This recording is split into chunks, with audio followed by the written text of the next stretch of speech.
Good afternoon, everybody. It's Jonathan Takadena here for MPC Markets and this week's editions of Bulls versus Bears, and we have a full house here. So I'm obviously back from a Hey. bit of a break. Uh, A we bit of got a our break. Jesus, I'd forgotten what you well, look like. yeah, exactly. But so we've got Mark here, got Kai, and obviously Phil as well. So welcome All to right. the MPC. Oh, there you He's go. back, baby. He's back. Yeah. Spray tan and all. Look at those teeth. Look at that Oh, tan. mate. Jeez. Look at Jealous. I have to say got that grey Grok hair, mate. is very, very kind to that AI Yeah, no, thing. it Like, loves. look at my hairline. Like that, I haven't had hair that thick since I had kids. I hear you. So It's not very. It doesn't like Kai for some reason. It always makes him a chubby and more Chinese. But anyway, anyway, okay. Rightio, So here we go. JT, mate, So it's your show today. yeah. So You I'm boys hosting. So I'll be behave running things. yourselves. So basically, this is the equity markets over the last night and the last 5 days. And as I got into back into the swing of things, I remember I think it was the Monday or the Tuesday. I haven't obviously kept up to date with the markets, but I had a look at the fund inflows. Now I have talked about the money going into ETFs before, and obviously I was a few weeks behind, but surprise, surprise, we've hit another record level for this time of year.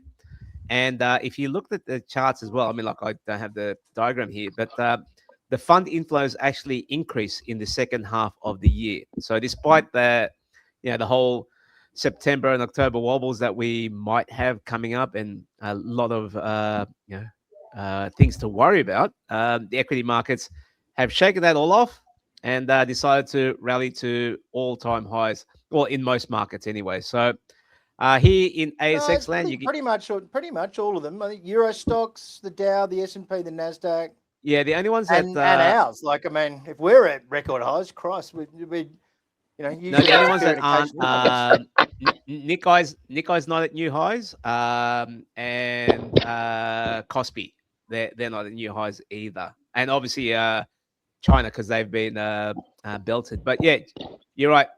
In Europe, here in Australia, and obviously in the US, we are in the sea of green and at all-time highs. So this is the XJO 200 market map. I believe it's for the week. Shout out it's up to that. up until this morning, so it doesn't include today. Okay. Because we're recording a little bit early. But I don't know whether you can see it clearly, JT, or not. But if you need a hand, let me know. No, I can see it clearly. And the main thing I want to shout out to is that big dark green N right in the middle of the materials, and that is the largest gold company here in Australia, and that is Newmont Mining. And obviously gold, and gold has bounced off the levels and trading just above the 4,200 level on spot. Now, I do remember, so I will have just a little chat about my holiday. Now, this is the first holiday where the currency has actually gone in my favor. Usually when I take a holiday, I just tell everyone, just sell Aussie yen. Judging by the photos, you were sitting behind the Bank of Japan governor at one stage. Surely you could time your currency right, That's right. And then, well, the key is, you want it to be behind Scott Bessent's notepad. I love how, I don't know if that's AI generated, but it's just like, just write on the to-do list, write 5 to 10 buy 5 to 10 billion of yen.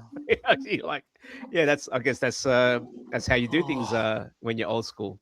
But either way, the point I was trying to make is that the yen intervention happened mid last week, and gold was like, it was looking perilous, but I was like, look, just as long as it doesn't break 4,000, it should hold in there. And I was thinking, okay, so we've got some central bank intervention. If gold doesn't bounce from here, we are in trouble. But yeah, fortunately, I think it was a Wednesday this week, we had a good bounce, and the gold miners are starting to lead as well. So yeah, I think shout out to was up pretty well. Absolutely. So shout out to all the people that have held in there on the gold and silver trade, and I think we should have a good second half of the year. Yeah. We So one thing we will say is the obviously we've got payrolls tonight, so if we're back on rate hikes, I'm not. It's not going to help it, but yeah. But Philip Delockery, you've got some pretty high quality insights here. We've really gone into a bit of a think tank this week on the risk reward on earnings and earnings season tactics, and yeah, I flogged this out on Ausbiz this week, and basically like last earnings season up 13% was the best upside, down 34 was the worst, but if you'd been patient with the laggards, the ones that dropped more than 20%, you'd actually been better off than buying the ones that reported well on the day. Exception being Temple and Webster, but there's also Temple and Webster's only down about 10, but now I think AMP's up nearly 100% now. PME's very close to it as well. So we sort of one of those tactics. But look, mate, Phil, run us through earnings this week. You've been watching it like a hawk. Yeah, Mark. So it's the start of the August reporting or repenting season. So we start off with AMP, which had a good result, which is sort of expected because 3 weeks beforehand they increased their guidance. So it's sort of like, we're going to let you know it's going to be okay. So, but the market still they especially like their dividend increase from 2 cents to 3 cents a share.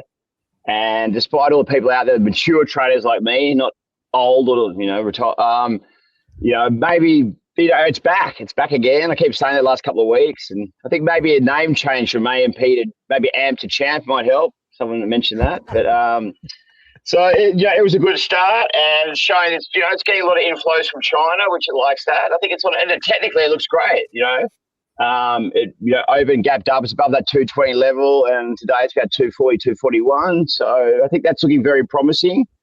The other one, which will, Credit Corp, which goes back to what Mark said, there's certain stocks that basically they will, during the reporting season, they will open, and the algorithms will just push them down to incredible levels where they shouldn't be, and they will bounce back to, sort of fair value. So I think Credit Corp at one stage was down, Mark, was at 12% that day? Yeah, it was roughly around that, and I had it on the call, and yeah. And I was just like, what's not to like record I know. record revenue, like it was a good result. That, and and it's just like, well, what it's just a stupid like it's not like the stock was at a 30 PE. It's like it was at an 8 PE and then it dropped 12%. Like and that James Hardie one's wrong. It rallied 7.5% in the aftermarket in the US, and it's up about 7% today. But obviously we just it's slightly older numbers, and they're just killing it because people are renovating because they're not buying new houses in the States. So it's even just today, Mark, like Nick Scali, good result, open. I think they sold it down $1, and now it's trading up might be up 7 or 8% when I last looked. So there's a lot of stuff, and so once again, reinforces your point that you just sort of there's all this noise going on that if you sit back and have sort of digest what's actually in there, some great opportunities. Realestate.com reported very well. Their forward guidance, they were a bit soft on that, which is fair enough, but the market still like it. It's still a great company. These are companies that I think have been punished too heavily. For the whole collect, with the SaaS Spocalypse thing, they've all been categorized in that group, and they're good companies, make good money. Opened lower today, and I was just about to mention that. I was just about to mention that, and I think a lot of those sort of companies, I think going into reporting, I think they're going to be the results are going to, they're going to be justified. They're good companies, and James Hardie, another one, so yeah. Very interesting. We've got our ASX earnings calendar up, so just follow that, or you just go to the homepage. You can get that. Okay, nice. So you've got the all of the symbols in tiles now. I tried, and the ones that don't fit just got the code. No, but it took a lot of iterations, and the calendars are dodgy as well. So. I pulled in the AFR's calendar, CMC's, Bell Potters, and market indexes, and it's still best guess. because some of these companies don't actually name an earnings. So everyone just goes, well, this is when they reported last time. This is when they'll report this time. So, and it's actually interactive. The junior dev at work again, you can hover over these things, and it'll give you the expected earnings, and you can hover over the little plus signs, and then because obviously our earnings season they just like knock out, and it'll tell you which they're just the top 5 market cap on the day. And then you just hover over and it'll tell you what else is. And yeah, pretty good work nice from work me. there. I'm just going to give myself a pat on the back for that one. Yeah, great use of tokens there, and helping the AI companies along there. Just quietly, maybe the hyperscalers go on the. I think that cost me about $30 now that Perplexity's upped its prices. So, but yeah.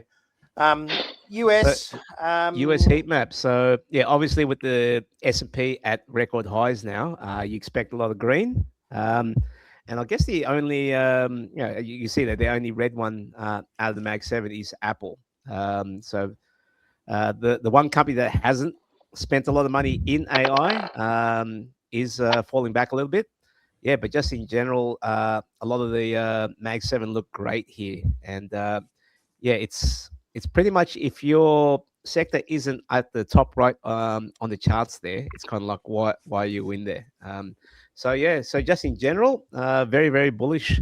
And as when I did get back to the desk this week, I basically said to the guys like, if the war's off, the market rallies. If the war's on, the market rallies. If there's central bank intervention, the market rallies. So yeah, it's Wi-Fi. Wi-Fi's the trend at the moment. It's basically just get onto a thematic and move on. And Microsoft and Amazon saved everyone's bacon basically because Google was a horror show. And Google this week had a mass exodus of staff. Now, Kai, I know this is where Kai can step in now. Yeah, Kai can step in and explain this. Because I knew that they were important, but I don't know the names and stuff. So I literally sent it to you and went, "Are those guys important?" So instead of me regurgitating it, Philip, like the guys that left this week, and obviously their project is months behind as well, and they're going into negative free cash flows. So like that up 7%. I don't think should have happened, but I kind of look, it's a big change, right? Like, I mean, what's happened basically with Google? I don't think Gemini is that behind in terms of compared to the other frontier models, right? So, like, benchmarking wise, it is leap years behind. Like, there's right? a chart that shows them mid pack. They're actually behind the second tier models of Anthropic and OpenAI with their best model. Are you sure? So, with their top tier model? I'll grab the chart, but no, categorically, yeah. Okay. I was shocked. I don't believe their frontier model is that behind. I disagree.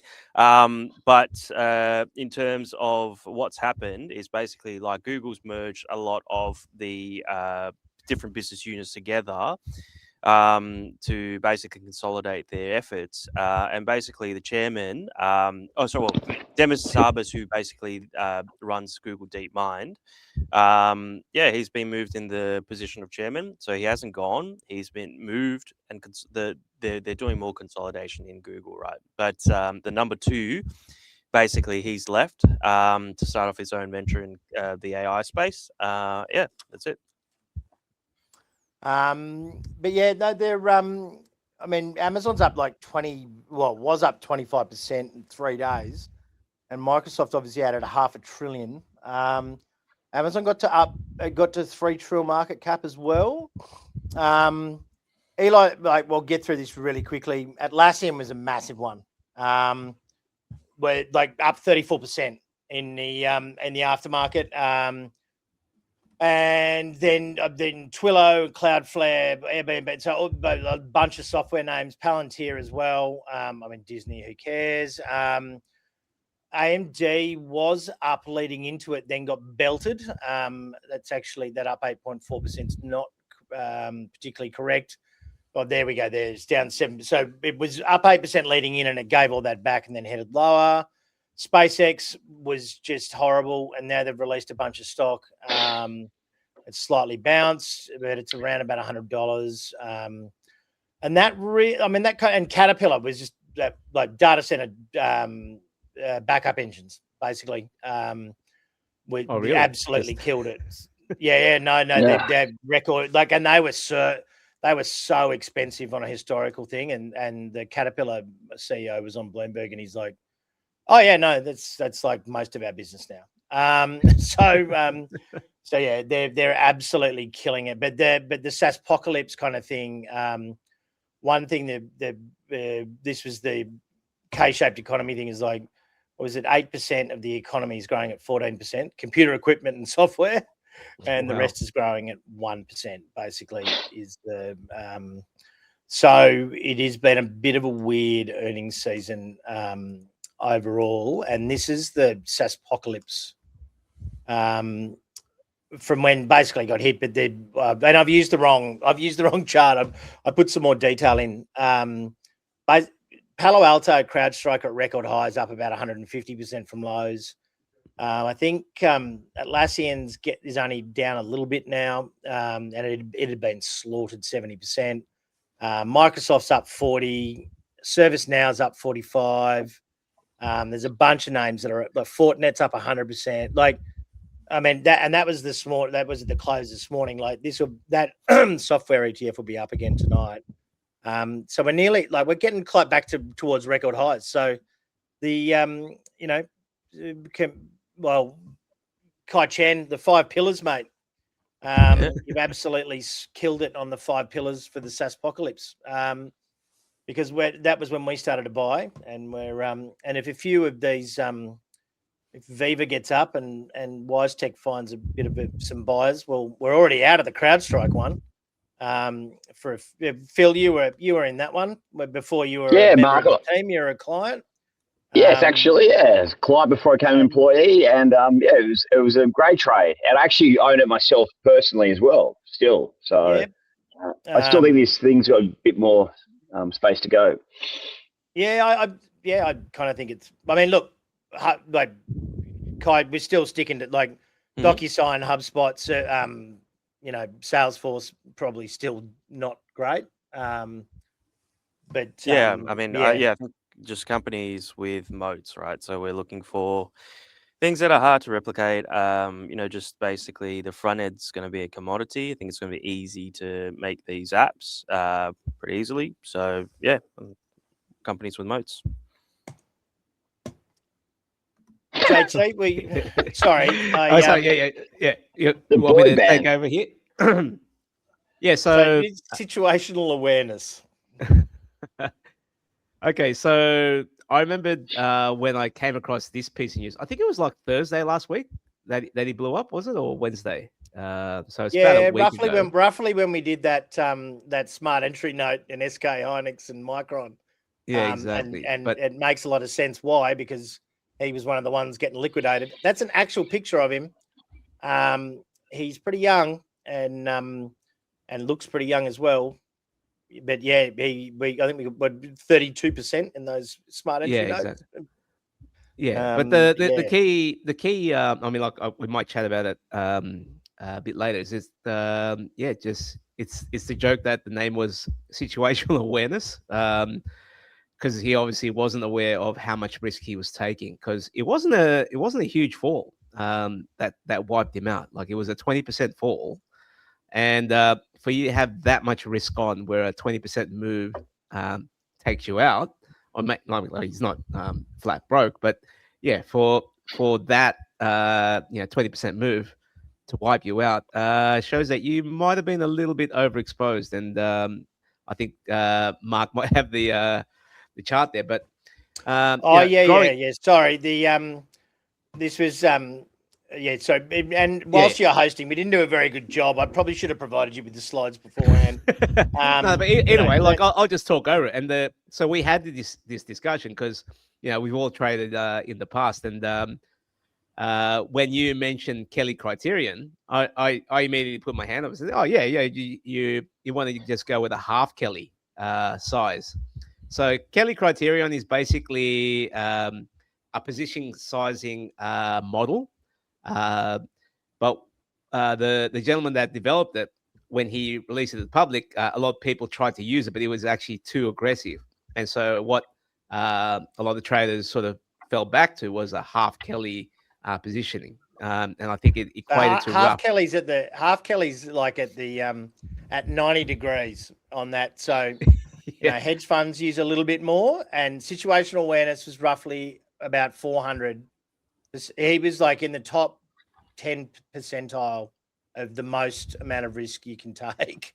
Yeah, exactly. Because that's what the Kelly criterion encourages as well, is that when you're on a winning position, add to it. You know, look, you know, you got a hot hand, add to it. You know, you're on a trend, add to it. Obviously, he just followed a really aggressive Kelly pattern, and actually just kept adding, and obviously didn't have enough downside protection there, or actually just had too much exposure. Where what they said, the thesis was fine to leverage kill it, because like a 20% move in something this volatile is quite normal, and to get wiped out on what is considered what would that be, a 1 sigma move, I'm guessing, like to on an index that was up like 200% in 8 months. Mm-hmm. And he was short software as well, so he got done on both. He got done on both sides. So he was right on the SaaS apocalypse on the way down, but then on the reversal of that, he got carded out as well. So so that's the main thing that I gleaned from the conversation. But he was ex OpenAI.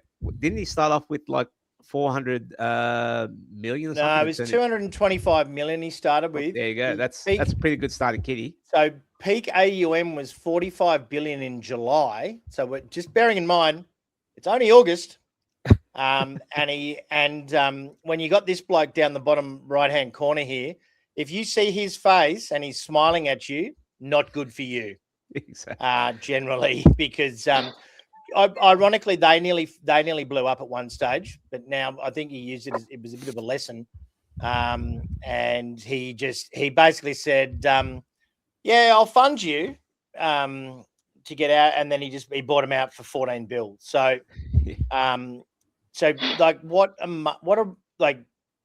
let's just face, like Christmas in July at that company versus now.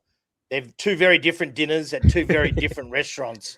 Exactly. Because and he also had his wedding on the weekend as well. So wow. Yeah, so he had it all booked out, but then he got wiped out just before the actual walking down the aisle. Good on his bride or groom for sticking around now that the money's gone. We'll see if it gets annulled. It's only 4 weeks, but it's only 4 days, isn't it? Yeah, it's only I don't know. No, let's not go down that rabbit hole. But yeah, Commodities. no, look, it's been basically it was Bell Laboratories, Kai. The guy that So it was I think Edward Bell who came up with the Kelly criterion. He liked his poker. Fun fact that I found out.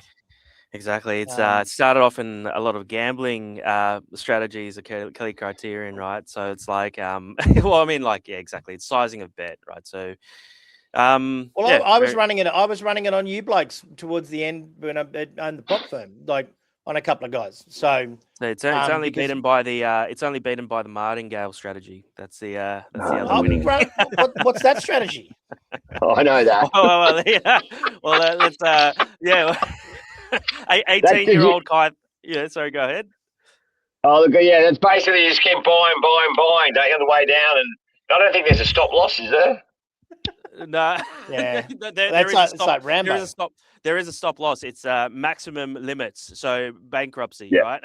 It's that's what I'm saying. But I'll explain like basically how the old martingale strategy works, right? It's like, when you first hear about it, it sounds genius. So if you imagine if you were at a roulette table, black or red, if you bet $1 on the first, if you bet $1 on the first bet, you lose that. You bet $2, so you double it, right? You lose the $2, you bet $4, and you keep going, right? So it's like basically, you got to keep buying Wistek. Keep buying Wistek. That's it. Just gotta keep, and then basically, if you win at the end, you win your initial bet. However, if you lose like 15 times in a row, you know your last bet would have been like $100,000 or whatever in that case, right? So, but no one ever tells you. They only ever explain. Oh, if it's 1, you go to 2, and then 2 to 4. Like it sounds like really little numbers. It's the same as folding paper. Yeah, apparently, and I'm like, and I'm just like, oh, that's crap. But you can't you can't physically fold a piece of paper something like more than 8 times, because basically it becomes like, and I'm like, that's crap. And I'm started folding the paper, and my 5-year-old daughter made an ass of me. But yeah, no, problems get big quick.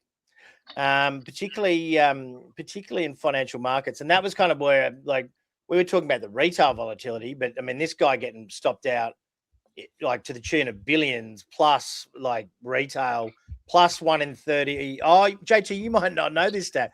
My new favorite statistic: 1 in 30 people, including men, women, and children in Korea, got a margin call in the last 2 weeks. I love it. On a particular day. Could you imagine how tense it was at SK Hynix and Samsung that day? Like there'd have been blues in the coffee room, and like, so don't you know that I'm everyone asking each other for loans, and it would have been horrible. But yeah, no, they're like that. I mean, I actually have gone to this point where I love that stat so much. I'm refusing to verify it, because if I don't want to find out that it's not true. So I'm just going to I'm going to do what Australian analysts do and just keep saying it until it's true. And yeah, they'll. Well, one thing I do remember is that in the I wouldn't call it the early days of Bitcoin, but maybe around 17, 18, there was always that the kimchi premium on Bitcoin. So because they're just such massive punters, and obviously the options market, the Kospi options have always been the biggest options market out there. So as you said, there's no point trying to verify that stat, but just 1 in 30 in Korea, I love it. Yeah, it was just so like, but I mean, like I said, that was all citizens. So like, everyone under 18 and everyone over probably 70 is excluded. So like it was probably like more like like half of the working population. So that was I would not wouldn't have been a good day to be in Korea. But they're super cheap. Like SK Hynix and Micron, like they're 7 or 8 PE, and it's still kind of, it feels a little bit like that trade's still kind of getting unwound a little bit, because they haven't rallied a lot in the last week.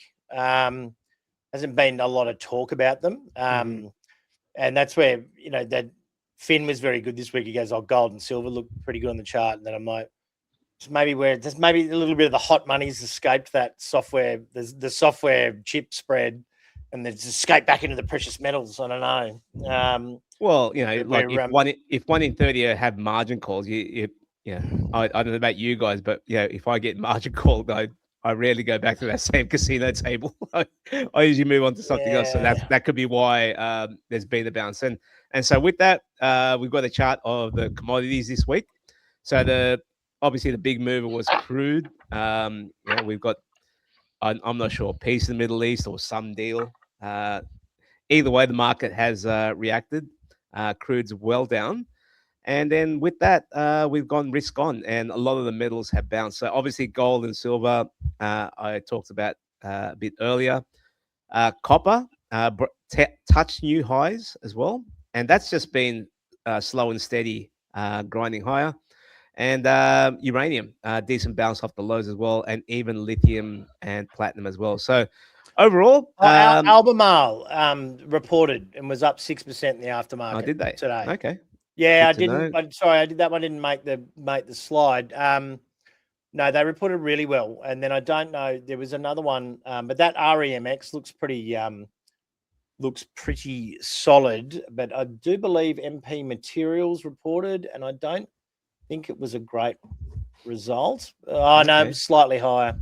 So Well, I yeah, have been saying that. So last year, gold didn't actually do much between, say, March and September. There was like a 6-month period where it didn't do much. The peak of gold was end of January, early Feb. That's been the 6-month window. So maybe, we've had enough of a pullback, and we found a low here, and maybe we're hi ho silver and up and away gold from here. But we shall see. Like, it hasn't been awe-inspiring for a long time, but good to see it off the lows this last week. So that's commodities for this week. And what's the next chart? yeah. Next chart. Sorry, I'm not doing my job here. That's all right. And look, we're probably we haven't timed this particularly well. We're probably a little bit short, but but yes, we basically the whole time you were away, JT, it was somewhere around 40. Okay. You were a little bit unlucky. Phil, obviously, he's only been here for 2 weeks. We just gave him your score. So he's come in at How about the old guy? And but is that right though, Kai? Mark's in the lead. He is. Oh, jeez. And would you believe? Because I was bullish. Well, so it does help. Who says you can't beat an old dog into new habits? But they're this is a big shot up to greed though. Like it hasn't moved for the whole time. Yeah, so interesting that. Yeah, so you're saying that it's been in the 40s pretty much while I've been on holidays. Yeah, it's been between 40 and 50 the whole time. Okay. It didn't drop to to extreme fear. Even when we had that little flush out, it didn't drop down. Okay. I think there was a record amount of calls on the index board in the last week as well, in one day. So, well, I keep saying that the casino is in full swing. So I think what's happened, and I've mentioned this a few times, is that all of the retail crowd that that were looking for the quick wins or the excitement in crypto have all moved to the stock markets now. So, and obviously there's still prediction markets out there as well. But yeah, that's why we're seeing these volatile swings in the equities market now. I think everyone's come to the big table at the casino, while the crypto table's a little bit light on action. Well, yeah, I mean, I don't know where is Bitcoin at the moment. 64K. Yeah. Okay, And so not like. Oh no, it hasn't collapsed. Not and there's been some bad news as well. Like there was that cold card hack as well last weekend. So yeah, it's holding in there, but it hasn't been able to bounce. And I often say that within crypto or within markets in general, you need some sort of excitement, something to get the money flowing and the money moving. And we just haven't had that catalyst in Bitcoin and crypto for a while. I mean, like, I think we can all blame Trump for that one when he released Melania coin, and the market hasn't recovered since that moment. Well, we do need to discuss the fact that Trump's now selling his tweets on a second ahead of releasing them online for $100,000 a month. He's selling an API, so he has commoditized insider trading, and everyone's cool with it. Like, it barely made the news. I wouldn't say cool with it. Indictment. I don't know about cool with it. It's just like, what can we do? Like he just says, I'm going to sell my tweets for $100,000 a month. It's like, hey, someone stop him. And you're like, well, what can we do? Well, he can pardon himself, right? So it's not really, I mean, he's already got he's already made the IRS is not allowed to lifetime exemption from audit. He's pushed, he's shoved through, and apparently that was what the 60-day, when they did the MOU, that was more to do with with Iran, was more to do with the fact that he had to go to Congress to get approval for the war after 60 days, and that reset the clock. So, but like, I just don't. They're either going to have to change the constitution or get a better president. But yeah, and he refused to. Poor old JD Vance. He refused to endorse him the other day. When pressed, which that poor bloke ran on a platform of we're not going to get involved in other people's wars and we're going to get the debt down. Yeah. And then Trump's gone, sake. He's done that. He's done that with every issue now. Yeah, well, that's right. Yeah, it's been amazing. But here we go. And here are the calls for next week. So split. So we're going to actually see some movement in the ladder. Yeah. So 2 bulls and 2 bears.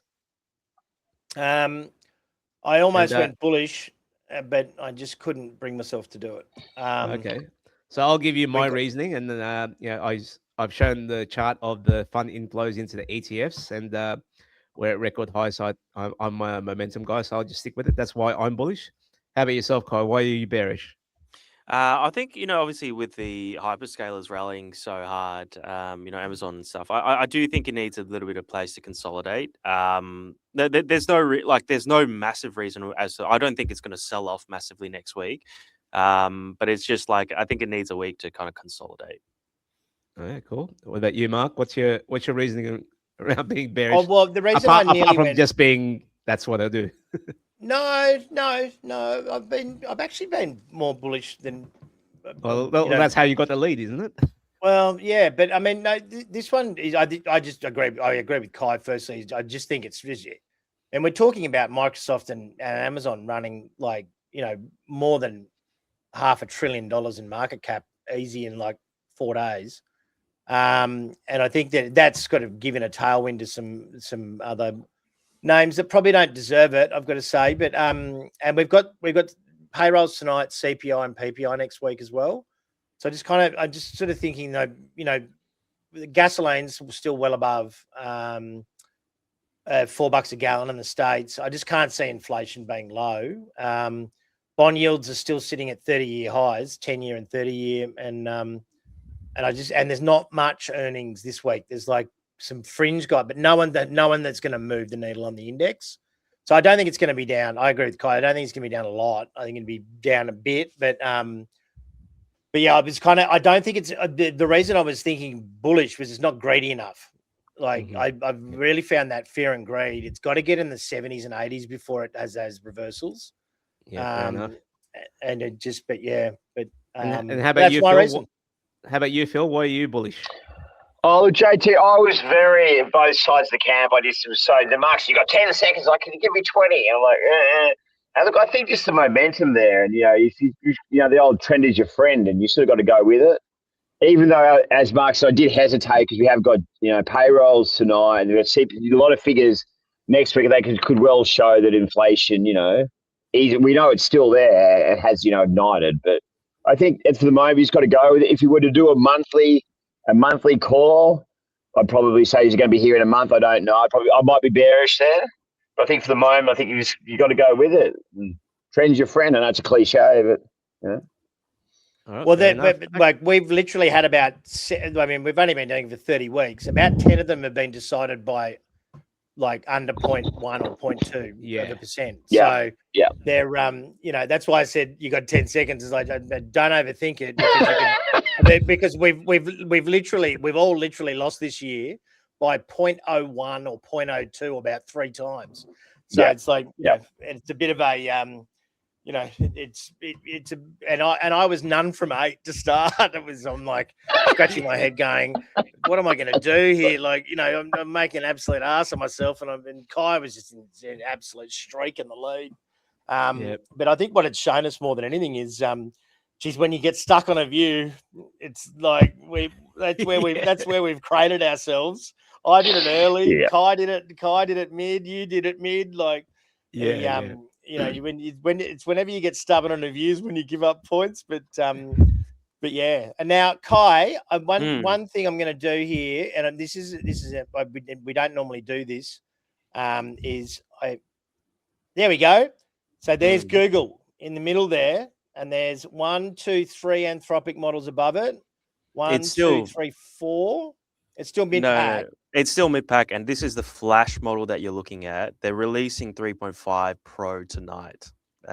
So we shall see. But are they? Because they've said they were releasing that. I don't know. I don't know. We'll see. We'll see when it comes out. What but all my point is that they are still a frontier lab, right? So look, the one that is on there right now, it's flash, right? So you have to make a distinction. It's basically like it's their And smaller they are models, basically. leapfrogging each other, right? Like, I mean, Exactly. It's because depends on the region, right? because like Grok was ahead, and then OpenAI, and then like GPT's made a comeback lately, and I don't like. Yeah. I mean, and those two models at the top. To be brutally honest, like unless you're a gazillionaire, like it's just like and Perplexity's been, which is not a model, but I asked it to summarize something for me the other day, and it gave me a 14-page research document that took 20 minutes. And my inbox is going ding, $10, $11, and I'm like it's just stupid. So you're not really using anything above. Like Grok's had a nice little comeback as well. Actually, I've been liking Grok lately. But this was big. This came up because of that Kimi thing. Yeah. The new Google model will leapfrog a bunch of them. Yeah, because it's the Pro model, right? So apparently it's got more context than Fable. It's more we will see when they release it, but it will be in the next couple of days that they do release it. But yeah, we shall see where the Pro model lands. But in terms of the team for Google, like deep, you gotta I really do think Demis Hassabis is actually one of the lead scientists, right? Like he's the guy who created Google DeepMind. He's like a bloody Nobel laureate, right? So this guy's smart. This guy's out of is he stayed or left? He's the chief scientist now. So he's shifted his role from CEO of so he's shifted to chief scientist and chairman. Effectively the second in command has left. They were from actually another division before, right? Because the whole Gemini team and Google AI team, when they wanted to consolidate, they combined a couple of different teams within Google to create, to basically streamline everything so they're all pushing in one direction. But yeah, basically that other person, number 2, is left. Well, I'll have to find. I mean, obviously, I didn't produce this, but it was actually more to do with the fact that how good the new Kimi was, the moonshot. Oh, absolutely, yeah. But what I saw was like, oh my god, like Google and Meta have spent frightening amounts of money and they're sitting mid-pack. Like that's not, that's not good.